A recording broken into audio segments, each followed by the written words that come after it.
जिल्हा परिषद पत्रकार संघाच्या उपाध्यक्षपदी दैनिक तरुण भारतचे अमोक्षिद्ध मुंजे, अध्यक्षपदी अमोल साळुंके.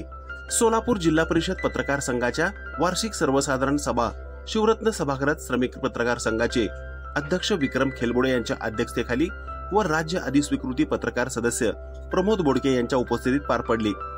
यावेळी ज्येष्ठ पत्रकारांच्या मार्गदर्शनाखाली नवीन पदाधिकारी निवड प्रक्रिया पार पाडली. यावेळी दैनिक पुढारीचे प्रतिनिधी अमोल साळुंके यांची अध्यक्षपदी तर दैनिक तरुण भारतचे पत्रकार अमोक्षिद्ध मुंजे व विश्वनाथ बिराजदार, खजिनदारपदी दैनिक संचारचे प्रतिनिधी हरिभाऊ कदम, सचिवपदी इन न्यूज चॅनलचे रवी बगले तर सहसचिवपदी जनता राज्य न्यूज चॅनलच्या रेणुका वठारे, चिटणीसपदी रमाकांत साळुंके यांची एकमताने निवड करण्यात आली. निवडणूक निर्णय अधिकारी म्हणून ज्येष्ठ पत्रकार प्रमोद बोडके यांनी काम पाहिले.